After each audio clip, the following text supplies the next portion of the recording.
Olá, estamos aqui na estreia do programa Alô Educação. Gostaria de agradecer em especial ao Leno, que me deu esse propósito para que a gente possa contribuir com a educação no estado de Goiás. Gostaria de agradecer a todos os profissionais da educação. Quero trazer contribuições relevantes para que vocês possam melhorar como profissionais, como aluno e pais, para que vocês tenham um direcionamento, tenham um propósito para criar melhor os nossos filhos, os alunos e os professores tenham um direcionamento, um canal onde ele possa se sentir à vontade e aprender também. Obrigado pela presença do professor Dr. Marcelo Trindade, onde iremos falar da educação, da saúde emocional dos nossos professores e colaboradores da área da educação. Muito obrigada, professor. Agradeço a sua presença, a sua disponibilidade em estar aqui. Eu sei que seu dia é muito complicado, eu sei que você tem um consultório, trabalha como professor da UFG e se dispôs a estar aqui com a gente. Muito obrigada. Obrigado, Yara. Obrigado a todos os telespectadores. Vamos fazer o possível para que a gente possa conversar sobre saúde mental e educação, que é um tema absolutamente fundamental, ainda mais nos dias de hoje. Vai ser um prazer conversar com todos vocês. Iniciaremos as perguntas e as contribuições do Dr. Marcelo Trindade no próximo bloco.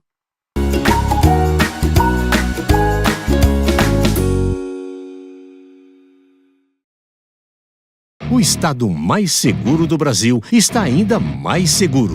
IA contra o crime.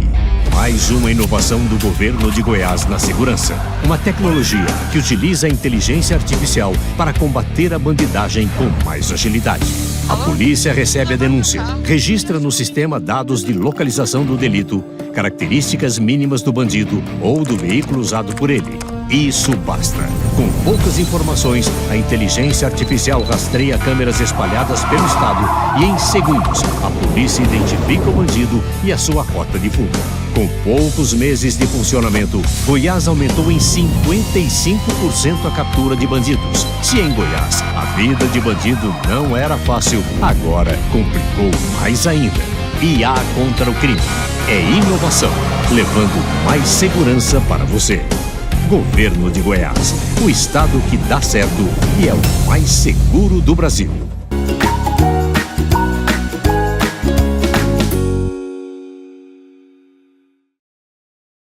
Voltamos com o nosso Alô Educação, na Alô TV Brasil, com o nosso convidado, Dr. Marcelo Trindade, psiquiatra.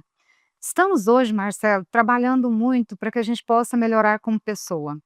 Sim. E essa necessidade da gente trabalhar pensando num ambiente de trabalho qualificado, num ambiente de trabalho saudável, para que a gente possa melhorar como pessoa, eu vejo que tem tudo a ver com a saúde emocional, Hum. né. Como você vê o cenário hoje da saúde emocional dos trabalhadores na área da educação? Como está esse cenário hoje aqui em Goiás? Bom, primeiro quando a gente fala de educação, a gente tem que falar dos vários níveis de educação que a gente está se propondo a falar, né. O termo educação é um termo absolutamente genérico, e aí eu acho que convém pouco um foco sobre o trabalhador, a área de educação, o educador, aquele que tem como função transmitir o conhecimento ou compartilhar o conhecimento. Uhum.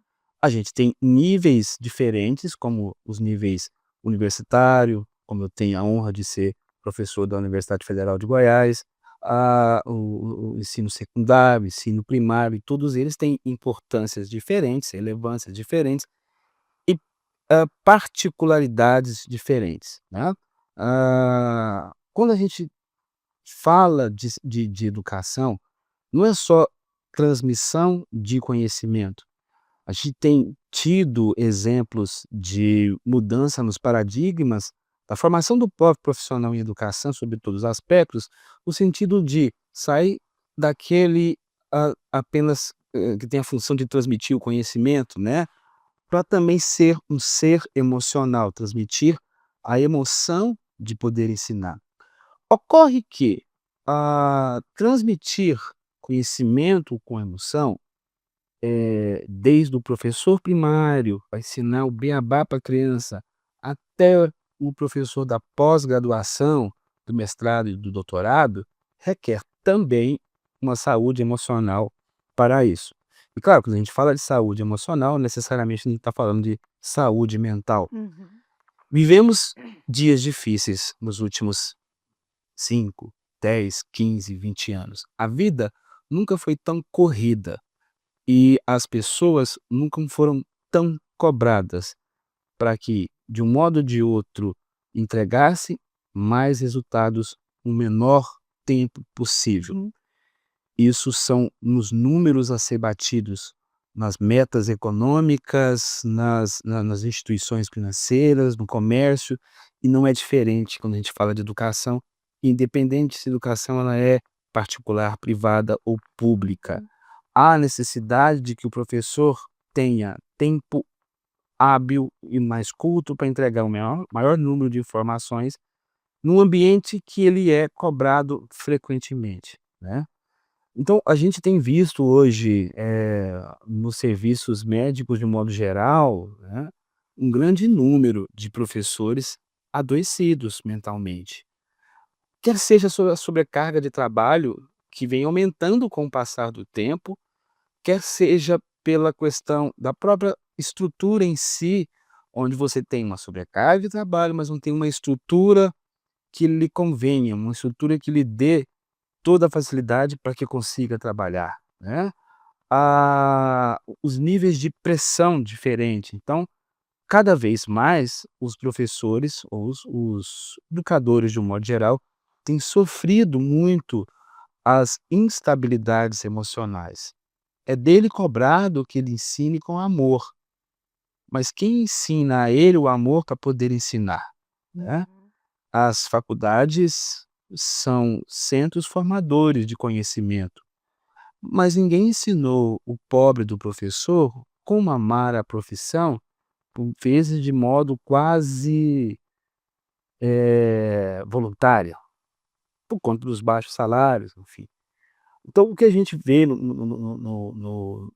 no mundo hoje, mas sobretudo no foco aqui em Goiás, e aí é independente se estamos falando do macro, que é o estado, ou do micro, que é Goiânia, não estamos falando nem do ponto de vista de serviço público, mas também do privado, é que os professores estão tendo que realmente dar conta de um recado que não é deles, ou só deles.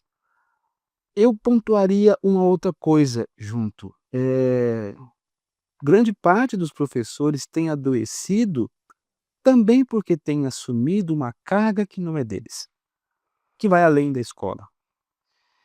A minha formação, além de psiquiatria, é de psiquiatria da infância e adolescência, então eu trabalho com psiquiatria da infância e adolescência, a gente percebe um outro movimento também, que é a origem quase a mesma, tudo muito rápido, tudo muito às pressas, então as famílias também têm que entregar resultado às pressas. A família, que era grandemente responsável pela educação interna das crianças e dos adolescentes, tem de um modo ou de outro terceirizado isso para as escolas, tem dado ao professor a incumbência, não é dado o poder para. Há uma diferença, é a incumbência como se dele fosse a obrigação de tapar os buracos que as famílias, por uma série de motivos, não têm conseguido, enfim, fazer funcionar. Então, o o educador de hoje, ele é o educador que transmite, o beabá, que ensina a criança a ler, que ensina as primeiras equações matemáticas, que ensina as primeiras equações de física, ensina toda a história do Brasil, mas é também quem tenta educar a criança, às vezes opositiva, desafiadora, a criança com desregulação emocional, e soma-se a isso, claro, o aumento do número de transtornos neuropsiquiátricos na infância e adolescência, e os professores, sobretudo da parte fundamental, têm se mostrado menos preparados, porque não teve essa preparação durante o curso. Então, enfim, o que a gente percebe é um professor na encruzilhada, no meio de um fogo cruzado, querendo fazer um bom serviço de modo emocional, mas atacado de todas as formas, e sem a salvaguarda para melhorá-lo emocionalmente.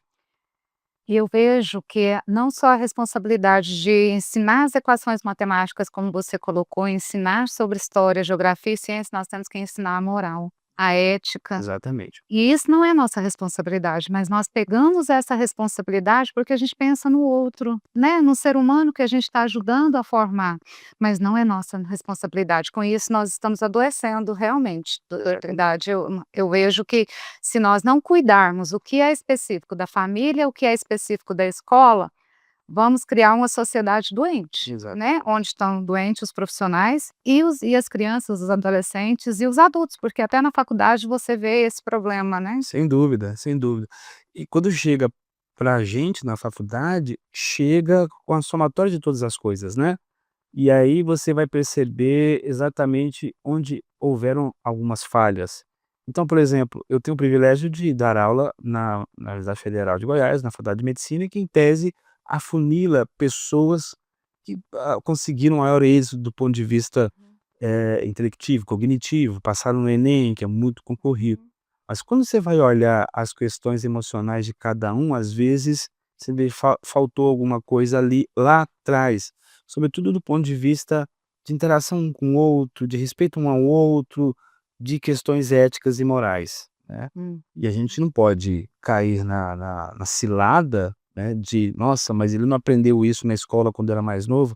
Tem coisas que se aprende na escola, tem coisas que se aprende com a vida. E eu vou deixar para o próximo bloco uma pergunta bem intrigante. Eu vejo que a gente precisa pensar no outro, mas principalmente a gente tem que começar a pensar na gente, né. O que eu posso fazer, doutor Marcelo, para melhorar a minha saúde emocional? Vou deixar essa pergunta para o próximo bloco, aguardo todos vocês.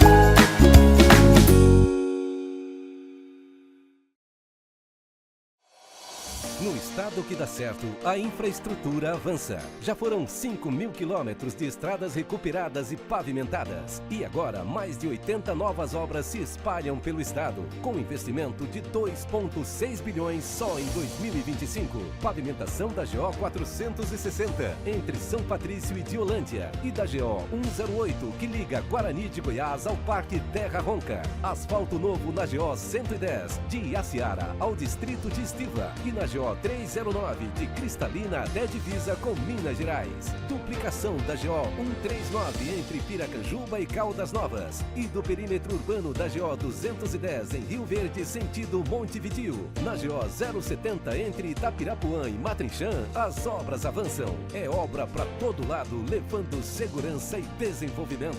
Governo de Goiás, o estado que dá certo e é o número 1 do Brasil.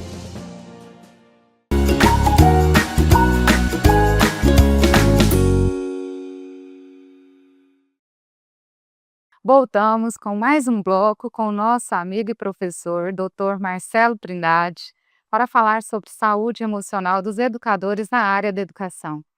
Professor, eu tinha te feito uma pergunta bem provocadora, né? Muito. Muito. Como melhorar a nossa saúde emocional? O que fazer, Marcelo? Só dicas para que a gente possa, todos os dias, um pouquinho a cada dia, dicas até de leitura, dicas de respiração. O que você faz como professor e como médico? O que nós podemos fazer para que a gente possa ter uma autoajuda mesmo, sabe? Para que a gente possa aguentar os baques do dia, aguentar os desafios diários, para que a gente possa estar cada vez melhor. Ó, eu vou pedir ajuda à filosofia, e aí eu vou me lembrar de um autor que eu gosto muito, que se chama Baruch Spinoza, ou Bento Spinoza, que no seu livro Ética colocou o segundo capítulo, se não me falha a memória, a teoria dos afetos.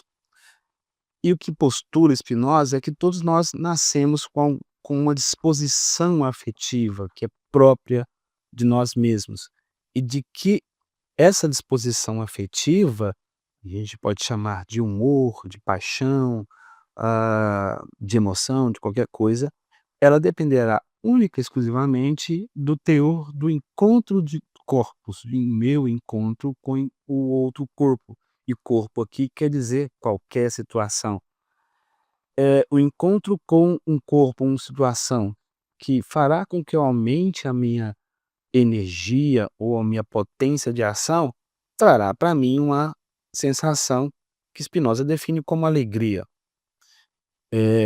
Como esse momento, por exemplo, esse encontro de mim com vocês causa em mim um aumento de potência e me deixa alegre.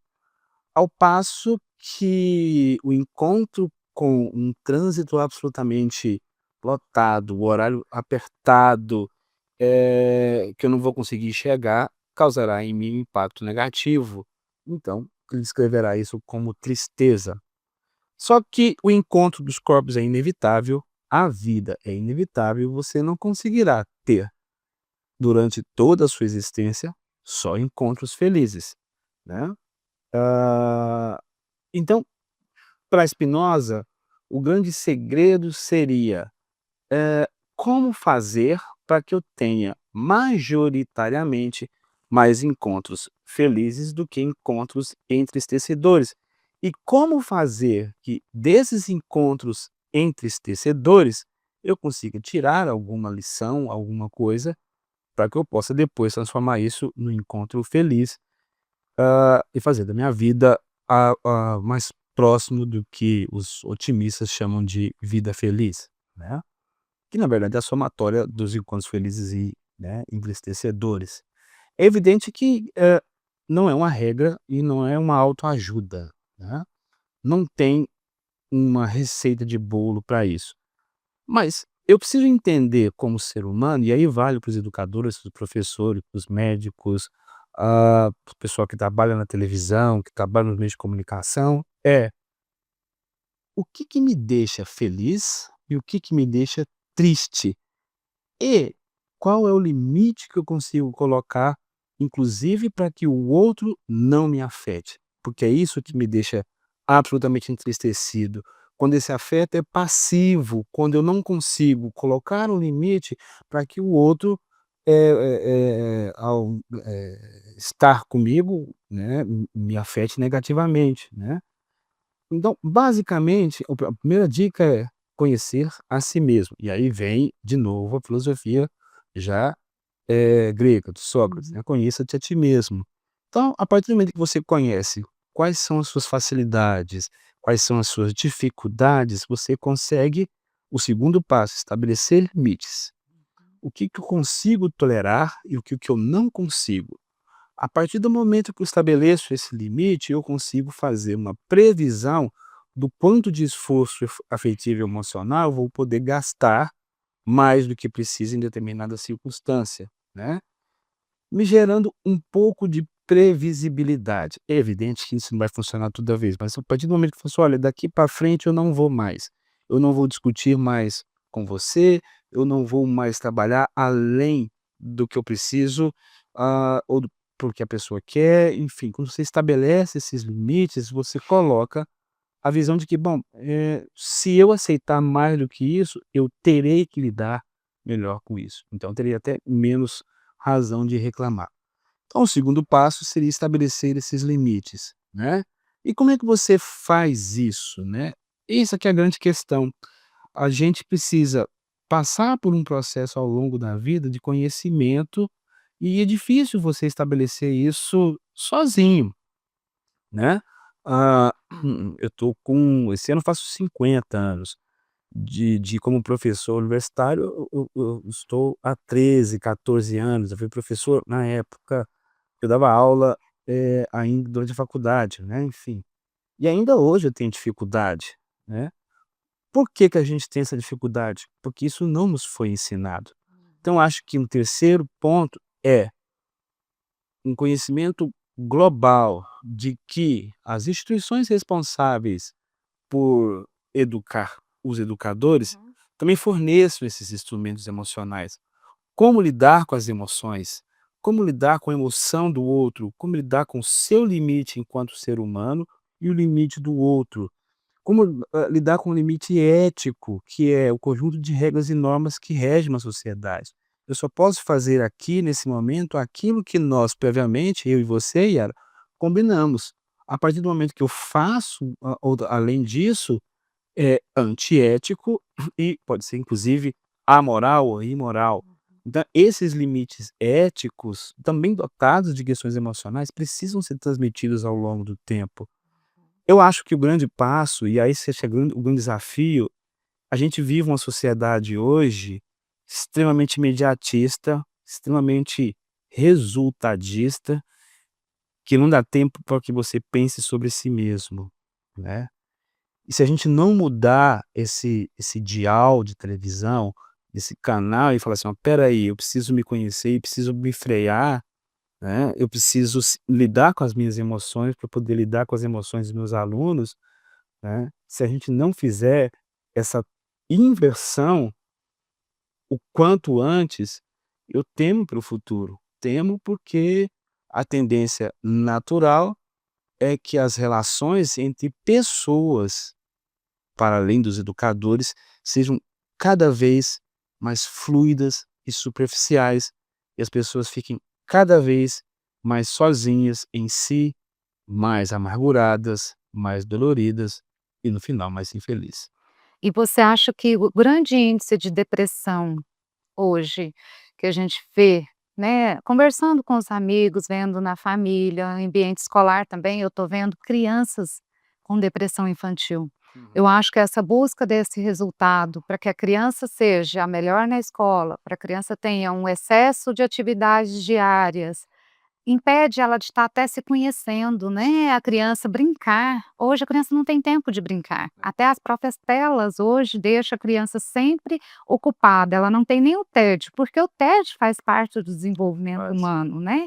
Ter o tédio é saudável. A criança hoje ela nunca fica entediada, ela tem um celular para se distrair, tem excesso de atividades, é balé, taekwondo, é inglês, Kumon, várias atividades onde o pai quer resultado daquela criança. Né, então não só os profissionais de educação hoje que eu vejo que está adoecendo, mas um alto índice de depressão infantil.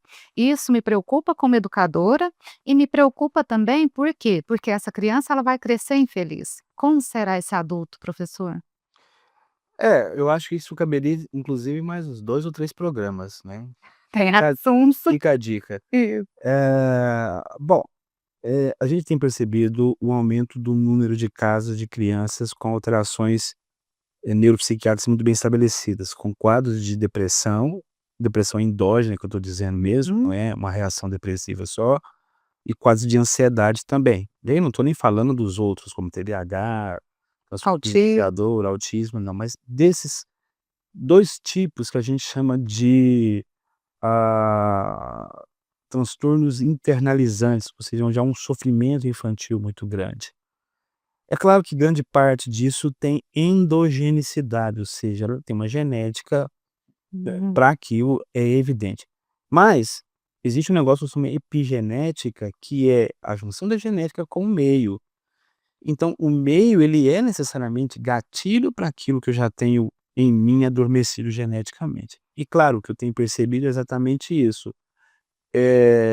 Um número de atividades que a criança anda tendo, se afastando, assim, assustadoramente do que é singular na criança, que é o ludismo. A coisa lúdica do brincar, do sujar a mão, de fazer o carrinho, de fazer os simbolismos de 2 a 7 anos, de fazer de conta, né, de tentar imitar um, imitar o outro, imitar a casa, imitar o trabalho do pai, imitar o trabalho da mãe, isso está se perdendo. Está se perdendo por 2 motivos, está se perdendo primeiro, porque os pais estão com cada vez menos tempo para fazer isso, e aí eles terceirizam isso para os dispositivos, né, e eu não estou nem dizendo rede social ainda, mas os dispositivos como jogos, celular, essas coisas. Segundo, o pensamento de que o filho só será vencedor na vida se ele detiver o maior número de informações cada vez mais cedo, o maior número de, habilidades cada vez mais cedo. Então a atividade física é importante, então ele faz 2. É uma atividade artística é importante, então às vezes faz 2. Então a criança estuda todo dia de manhã, mas ele precisa aprender uma segunda língua, porque é importante para a vivência dele. E eu não discordo, claro que é. Mas aí você vê lá de manhã escola, à tarde não tem uma janela. Eu pergunto para o pai às vezes: "Em que hora que ele vai brincar?" E aí o pai não sabe responder. Então é evidente que tudo isso contribui para que a criança viva sob pressão. E viver sob pressão não é bom nem para adulto, quanto mais para criança. Ainda mais para criança, né, isso é muito preocupante, Muito. viu. Hoje isso nos preocupa muito como educador, como profissional da área que a gente está em formação, a Exato. criança está em formação. Vamos encerrar esse bloco e vou deixar mais uma pergunta Outra. intrigante. Como você disse, temos questionamentos aqui e dúvidas para vários programas. Quando procurar um profissional? Quando procurar um profissional psiquiátrico, neurológico, até mesmo médico de confiança, quando há essa necessidade, quando a gente se autoconhecer e ver: "Não, eu preciso de uma ajuda, eu preciso procurar um psiquiatra para que ele possa me ajudar". Quando fazer isso? Quais são os indícios de que eu preciso procurar uma ajuda? Vai ficar para o próximo bloco.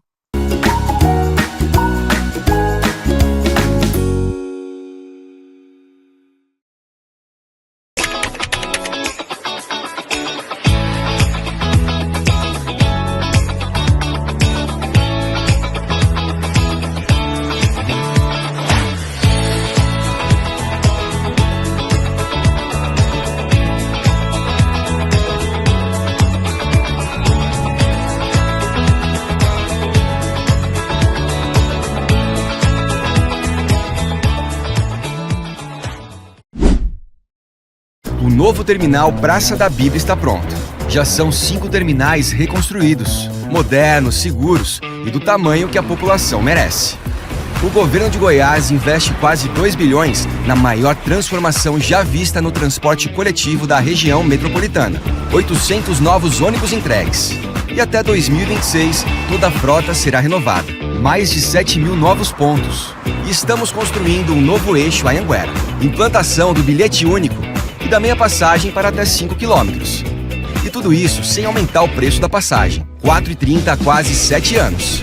Goiás constrói um novo transporte público, moderno, justo, para todos. Governo de Goiás, o estado que dá certo.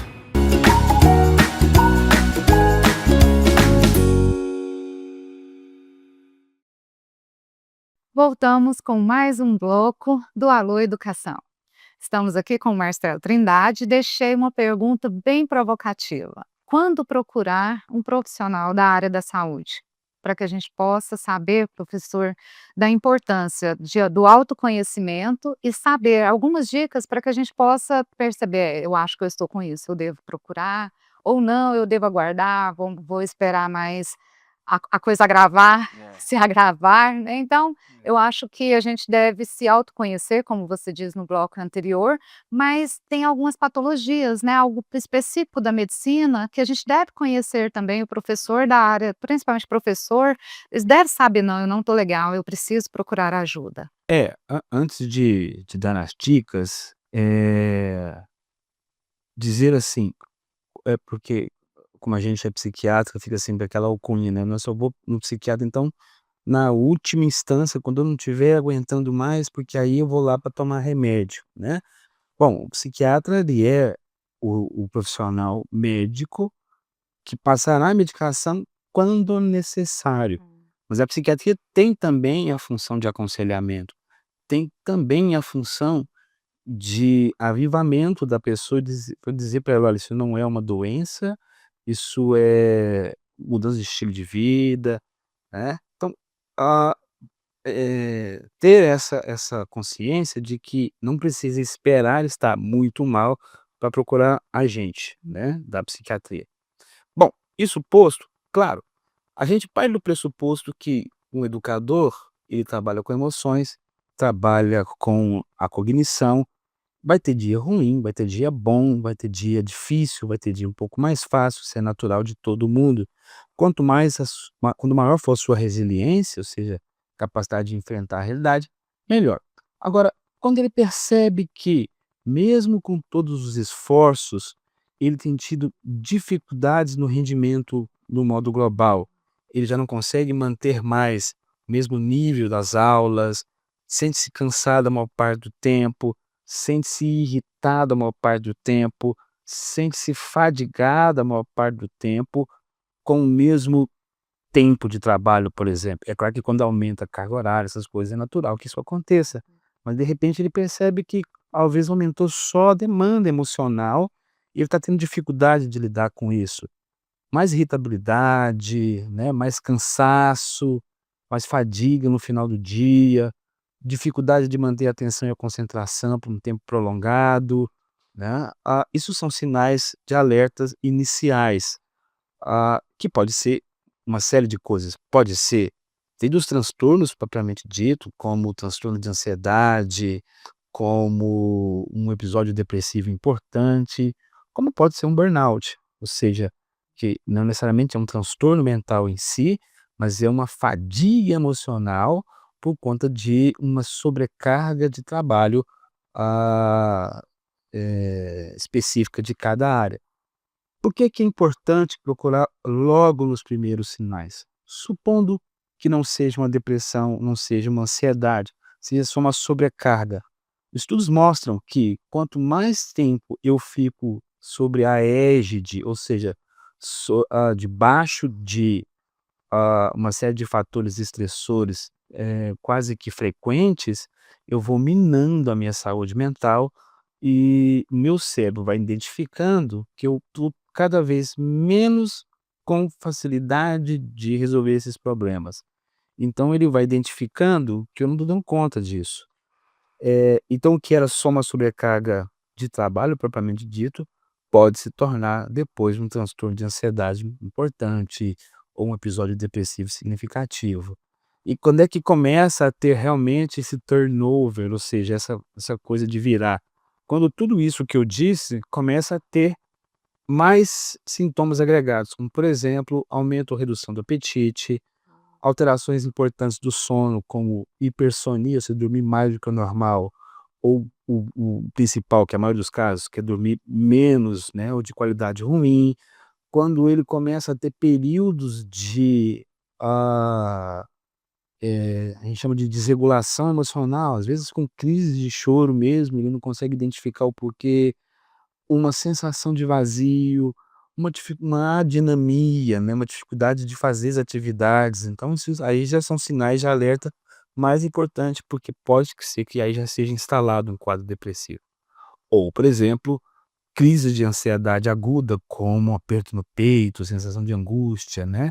É muito comum você ter professores com crise de pânico mesmo, chegam e falam: "Eu não aguento mais, que a sala é um barulho danado, tem 5 anos que eu tô fazendo do mesmo jeito e ninguém não tem respaldo, tal", e de repente ele lembra daquilo, tem crise de ansiedade com taquicardia, palpitação, vai no cardiologista, não dá nada, né.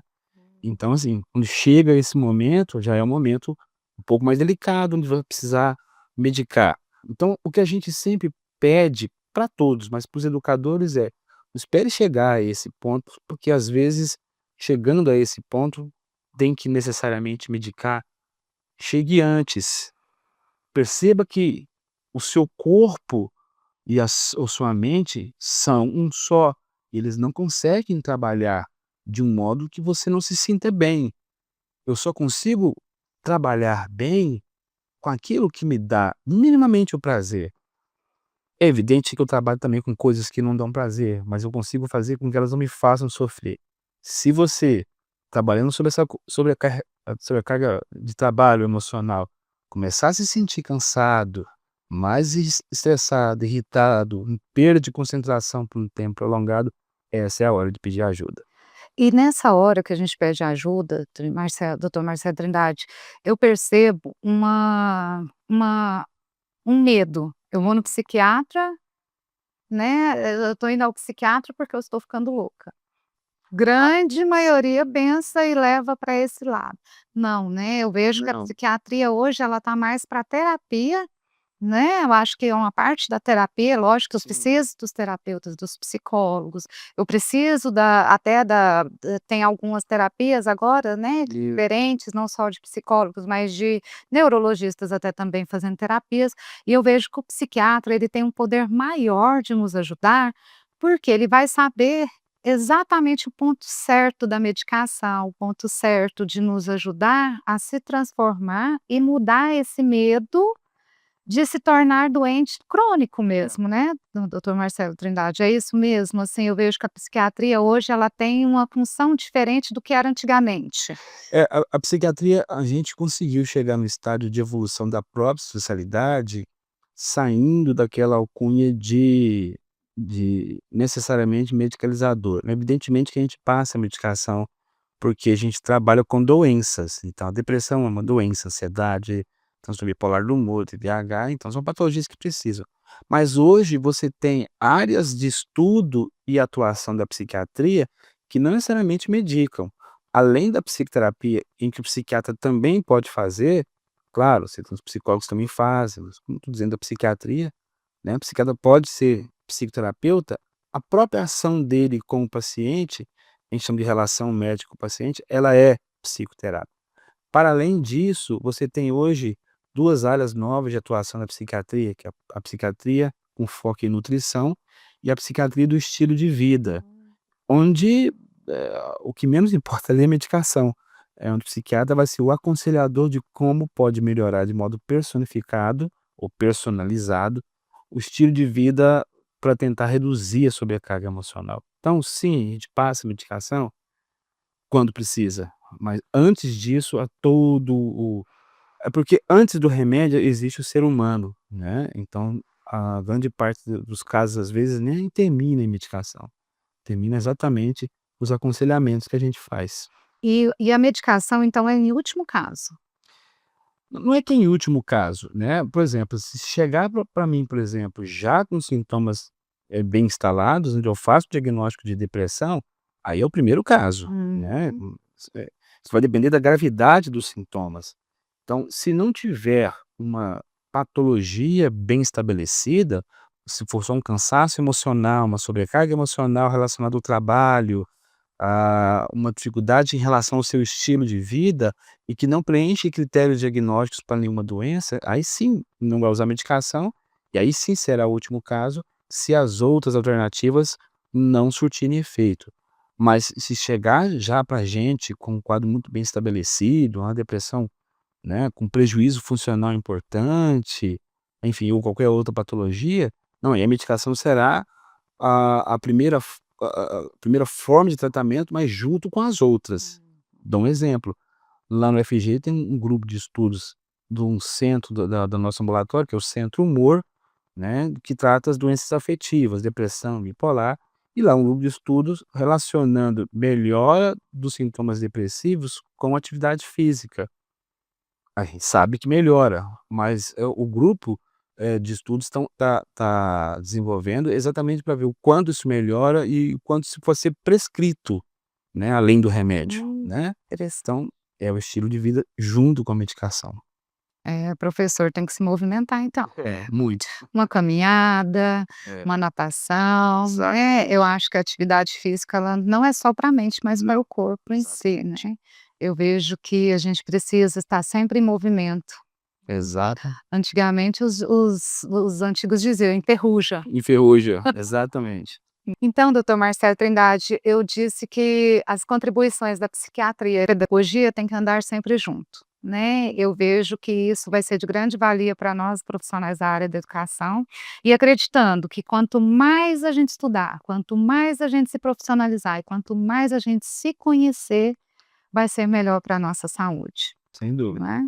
E eu gostaria que você deixasse as suas redes sociais, seu contato, até o contato do consultório, para que os professores que estão assistindo possa ter a sua contribuição na vida deles. Ah, sim. Bom, antes de mais nada eu quero agradecer a TV Alô Brasil por ter nos feito esse convite. Quero agradecer a Yara, a qual conheço já há algum tempo, ter confiado em nós. Deixar uma mensagem final, acho que talvez seja interessante, bem rapidinho. Apesar do mundo que a gente vive ser um mundo que cada vez mais caminha para o estresse, só existe um profissional no mundo capaz de mudar isso, que é o educador, né. Então, hoje eu sou psiquiatra, sou professor do UFG e devo tudo isso para os educadores que passaram pela minha vida.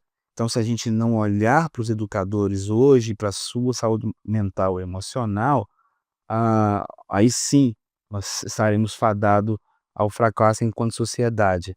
Dá tempo da gente cuidar melhor da saúde emocional dos nossos professores, educadores.